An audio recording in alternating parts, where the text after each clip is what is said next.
আমার নাম মায়া। আমি ২৩ বছরের এক তরুণী, কিন্তু ভাগ্যচক্রে বিধবা। প্রতি রাতে আমার ১৮ বছরের দেবর রোহান আমার সেবা করত। একদিন আমার পায়ে সেবা করার সময় সে আমার সাথে এমন এক আচরণ করে যা শুনলে আপনারা অবাক না হয়ে পারবেন না। আমার যখন মাত্র ১৮ বছর বয়স, তখন বাবা মা আমাকে পাত্রস্থ করেছিলেন, কিন্তু বিয়ের কয়েক বছর যেতে না যেতেই আমার স্বামী পরলোক গমন করেন। স্বামীর মৃত্যুর পর আমার দেবর আমার সাথেই থাকত। যখন আমার বয়স ২০, তখন আমার স্বামীর বয়স ছিল ৪০। আমার বিয়েটা বেশ বয়স্ক একজনের সাথেই হয়েছিল। তিনি আমার চেয়ে বয়সে অনেক বড় ছিলেন।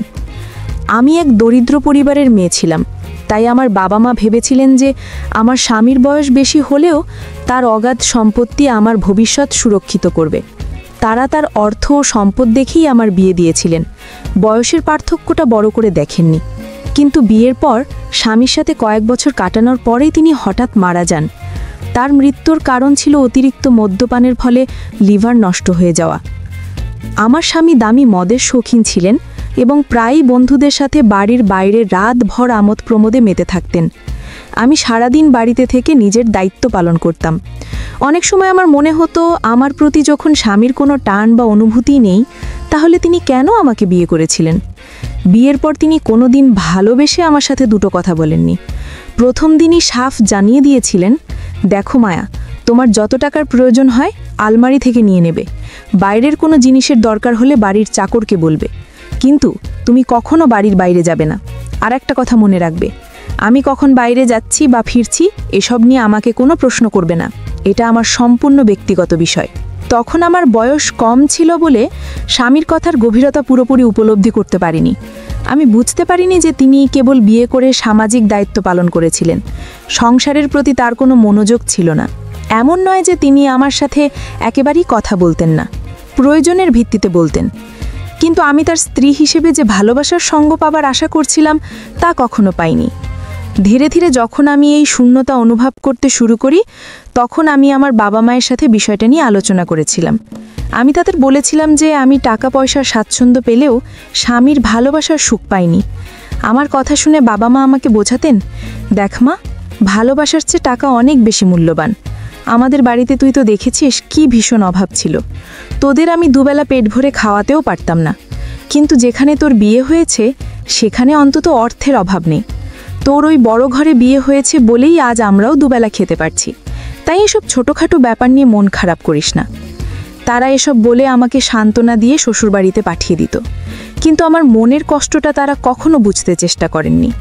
টাকা পয়সা দিয়ে ভালো খাবার কেনা যায়, কিন্তু ভালোবাসা বা স্নেহ তো কেনা যায় না।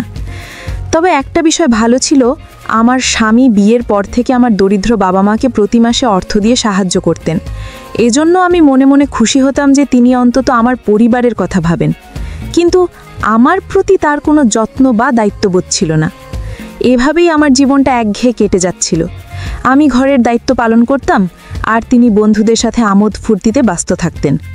এভাবে কয়েক বছর কেটে যাওয়ার পর যখন আমার স্বামী হঠাৎ মারা গেলেন, আমি তখন একেবারেই একা হয়ে পড়ি। আমার এই অবস্থা দেখে আমার দেবর রোহান আর বিদেশে ফিরে যায়নি। সে ছোট থেকেই বাইরে পড়াশোনা করত। আমার স্বামী ভালোভাবেই জানতেন যে তার ভাই যদি তার সঙ্গে থাকে, তাহলে সেও তার মতো উচ্ছৃঙ্খল হয়ে যেতে পারে। তাই ভাইয়ের উজ্জ্বল ভবিষ্যতের কথা ভেবে তিনি তাকে বাইরেই রেখেছিলেন। আমার শ্বশুর শাশুড়িও বহু আগেই মারা গিয়েছিলেন। এদিকে রোহানের বয়স ১৮ হলেও তাকে দেখে বোঝার উপায় ছিল না। তার সুঠাম স্বাস্থ্য ও পেশিবহুল চেহারা দেখে তাকে ২৭-২৮ বছরের যুবক মনে হতো। রোহান আসার পর ধীরে ধীরে আমি বুঝতে পারলাম, এতদিন ধরে আমি স্বামীর কাছে যে ভালোবাসাটা আশা করছিলাম, সেটা যেন আমার দেবর আমাকে দিচ্ছিল। স্বামীর মৃত্যুর পর আমি মানসিকভাবে খুব ভেঙে পড়েছিলাম। কারো সাথেই কথা বলতে ভালো লাগতো না। একজন বিধবা আর একজন সধবা নারীর জীবনে যে আকাশ পাতাল তফাৎ, তা আমি হাড়ে হাড়ে টের পাচ্ছিলাম। স্বামীর মৃত্যুর পর কিছুদিন পর্যন্ত আমাদের বাড়িতে আত্মীয় স্বজনরা ছিল। তাদের সামনে কেঁদে আমি মনের কষ্ট কিছুটা হালকা করতাম, কিন্তু তারা চলে যাবার পর আমি আরও একা হয়ে পড়ি। মনে হতো ওই বিশাল বাড়িটা যেন আমাকে গিলে খেতে আসছে। আমার স্বামী আমাকে ভালোবাসতেন না ঠিকই, কিন্তু তার সাথে থাকার একটা অভ্যেস হয়ে গিয়েছিল। আত্মীয়রা চলে যাবার পর একদিন সন্ধ্যায় আমি একটা সাদামাটা শাড়ি পরে ঘরে জানলার ধারে বসে বাইরে তাকিয়েছিলাম। তখন রোহান দরজায় মৃদু শব্দ করে জিজ্ঞেস করল, বৌদি, ভেতরে আসতে পারি? তার কণ্ঠ শুনে আমি চোখের জল মুছে বললাম, হ্যাঁ, ভেতরে আয়। সে ঘরে এসে আমার পাশে বসল, আমার হাত দুটো ধরে বলল, বৌদি, আমি জানি তুমি খুব একা বোধ করছো, কিন্তু চিন্তা করো না, আমি তোমাকে এই অবস্থায় ফেলে কোথাও যাব না। আমি সিদ্ধান্ত নিয়েছি বাকি পড়াশোনাটা এখান থেকেই শেষ করব। তার কথা শুনে আমি খুব আশ্বস্ত হলাম। মনে হলো, যাক, আমার কথা ভাবার মতো একজন তো আছে। সে প্রতিদিন সকালে আমার ঘুম ভাঙার আগেই আমার ঘরে এসে দেখে যেত আমি ঠিক আছি কিনা। মাঝে মাঝে আমার জন্য চা বানিয়ে নিয়ে আসতো। যখনই সে অবসর পেত, আমার সাথে বসে ঘন্টার পর ঘন্টা গল্প করত, মজার কথা বলে আমাকে হাসানোর চেষ্টা করত।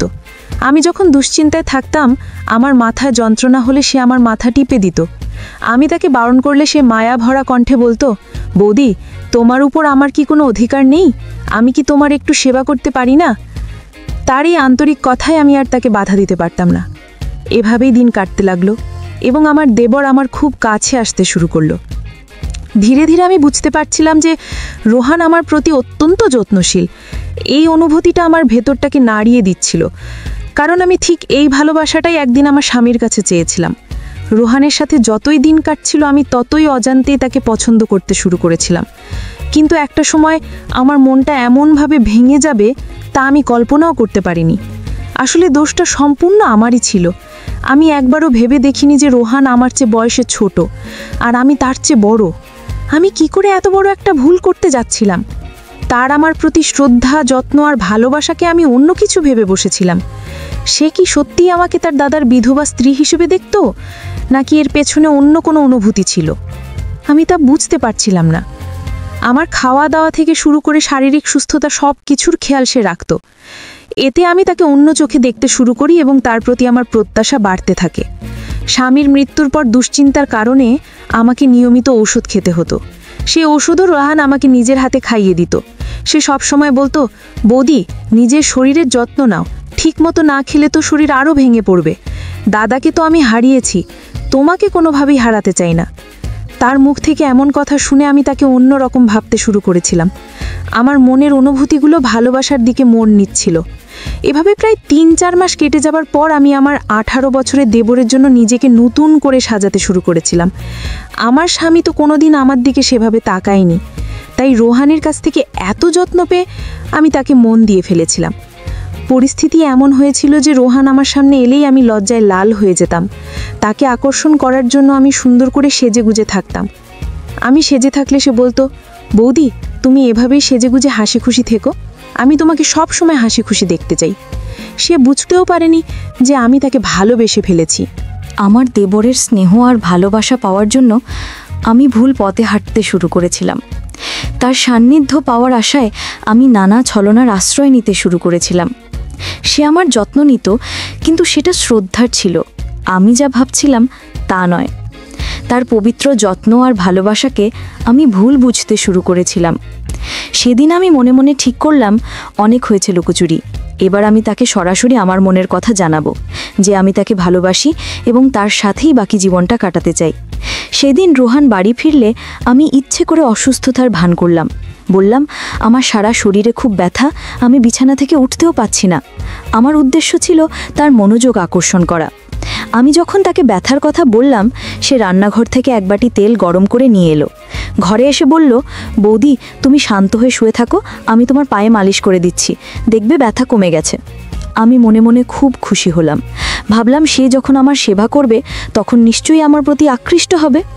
আমি তাকে নিজের দিকে টানার জন্য আগে থেকে সেজেগুজে প্রস্তুত ছিলাম। রোহানকে দেখে আমি কাতর স্বরে বললাম, আমার শরীরে খুব যন্ত্রণা হচ্ছে, তুমি যদি একটু সেবা করে দাও তাহলে খুব আরাম পাবো। আমার এই মিথ্যে কষ্ট দেখে সে আমার পাশে বসে আমার পায়ে আলতো করে তেল মালিশ করতে লাগলো। তার স্পর্শে আমার ভীষণ আরাম হচ্ছিল এবং আমি মনে মনে অন্য এক জগতে হারিয়ে যাচ্ছিলাম। আমি ঠিক করে ফেলেছিলাম আর দেরি না করে এবার তাকে আমার মনের কথাটা বলেই ফেলব। কিন্তু ঠিক সেই মুহূর্তে আমার পায়ের তলার মাটি যেন সরে গেল। আমার 18 বছরের দেবর আমার পায়ে মালিশ করতে করতে মৃদু হেসে আমার দিকে তাকালো। তারপর মাথা নিচু করে বলল, বৌদি, আমি তোমাকে একটা কথা বলতে চাই, অনেক দিন ধরেই ভাবছি কথাটা তোমাকে বলবো। তার কথা শুনে আমি উত্তেজনায় অপেক্ষা করছিলাম। ভাবছিলাম সেও নিশ্চয়ই আমাকে ভালোবাসে এবং সেটাই এখন বলবে। সে আমার দিকে তাকিয়ে মিচকি হাসছিল। তখনই রোহান আমাকে বলল, বৌদি, আমি যে কথাটা বলবো সেটা শুনে তুমি রাগ করবে না তো? আমিও তার দিকে তাকিয়ে মৃদু হেসে বললাম, না, রাগ করব কেন? তোর যা বলার আছে মন খুলে বল, আমি তো তোর মনের কথা শোনার জন্যই অপেক্ষা করছি। তখন রোহান বলল, বৌদি, আমি নেহা নামের একটি মেয়েকে খুব ভালোবাসি এবং তাকে বিয়ে করতে চাই, কিন্তু তোমার অনুমতি ছাড়া আমি তাকে বিয়ে করতে পারবো না, কারণ আমি তোমাকে মায়ের মতো শ্রদ্ধা করি, তাই আমি তোমার এত যত্ন নিই। মায়ের মতো বৌদির আশীর্বাদ না পেলে আমি আমার পছন্দের মেয়েকে বিয়ে করতে পারবো না। আমি মন থেকে তোমার আশীর্বাদ চাই। তার মুখ থেকেই কথাগুলো শোনার পর আমার মাথা ঘুরে গেল। আমি কিছুক্ষণের জন্য স্তব্ধ হয়ে গেলাম। লজ্জায় আমি বুঝতে পারছিলাম না যে আমি রোহানের সাথে কিভাবে চোখ মেলাবো। আমার মুখ লাল হয়ে গেছিল।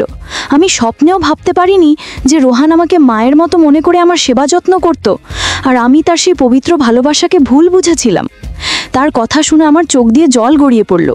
আমার চোখের জল দেখে সে তাড়াতাড়ি আমার চোখের জল মুছে দিয়ে বলল, বৌদি, তুমি কাঁদছো কেন? তুমি কি চাও না আমি নেহাকে বিয়ে করি?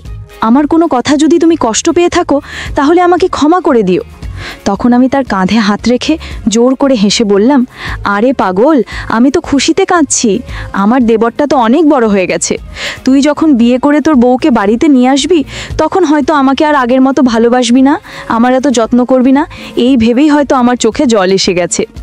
রোহান তখন আমার হাতটা ধরে বলল, বৌদি, এমনটা কখনোই হবে না। আমি তোমাকে আমার মায়ের আসনে বসিয়েছি। ছোটবেলায় বাবা মারা যাবার পর মা খুব একা হয়ে গিয়েছিলেন, তখন দাদা মায়ের খুব খেয়াল রাখতো। আমি দাদার কাছ থেকেই শিখেছি। তুমি ছাড়া তো আমার আর কেউ নেই বৌদি। তোমার কিছু হয়ে গেলে আমি তো একেবারে একা হয়ে যাব, তাই আমি তোমাকে কোনোভাবেই কষ্ট দেব না। এজন্য তোমার অনুমতি নিতে এসেছি। আমি কি আমার পছন্দের মেয়েকে বিয়ে করে এই বাড়িতে আনতে পারি? আমার স্ত্রী এলে তোমাকে আর কোনো কাজ করতে হবে না, সেই বাড়ির সব দায়িত্ব সামলে নেবে। তুমি এতদিন অনেক কষ্ট করেছো, সে এলে তোমার একাকিত্বও কেটে যাবে। তার কথা শুনে আমারই নিজের খুব লজ্জা করছিল। আমি যে ছেলেটির কাছে অন্য কিছু পাওয়ার আশায় এত ছলনা করেছিলাম, সে তো আমাকে তার মায়ের সম্মান দিয়েছিল। সেদিন আমি নিজের ভুল বুঝতে পেরে মনে মনে প্রতিজ্ঞা করলাম যে আমি আর কখনো আমার দেবরকে সেই ভুল চোখে দেখব না। তারপর আমি আনন্দের সাথেই তার পছন্দের মেয়ের সাথে তার বিয়ে দিয়ে নেহাকেই বাড়িতে নিয়ে এসেছিলাম। এখন আমরা সবাই একসঙ্গেই থাকি। আমিও আমার দেবরকে নিজের ছেলের মতনই স্নেহ করি। রোহানের আমার প্রতি ভালোবাসাটা যেহেতু মাতৃস্নেহের মতো ছিল, তাই আমি আর কোনোদিন তাকে আমার মনের কথা জানাইনি। আমিও নিজে খুব লজ্জিত ছিলাম। আমি বুঝতে পেরেছিলাম যদি ভুল করে আমি তাকে আমার অনুভূতির কথা বলে দিতাম তাহলে সে হয়তো আমাকে ছেড়ে চলে যেত। আমি কখনোই চাইনি যে আমার ছেলের মতো দেবর যে আমার এত খেয়াল রাখে তাকে আমি হারাই। তাই আমি আর কোনোদিন আমার মনে তার প্রতি কোনো গলদ চিন্তা আসতে দিইনি। সেদিন থেকে আমরা সবাই একসঙ্গে মিলেমিশে বসবাস করি। ভালোবাসা তো নানা রকমের হয়। মায়ের সাথে ছেলের ভালোবাসা, স্বামীর সাথে স্ত্রীর ভালোবাসা, ভাইয়ের সাথে বোনের ভালোবাসা। ঠিক তেমনি দেবর আর বৌদিরও ভালোবাসা খুব পবিত্র হতে পারে। পার্থক্য শুধু এটাই যে আমরা সঠিক সময় সঠিক ভালোবাসাটা বুঝতে ভুল করে ফেলি, যেমনটা আমি করেছিলাম। আমি আমার দেবরের পবিত্র ভালোবাসাকে চিনতে পারিনি।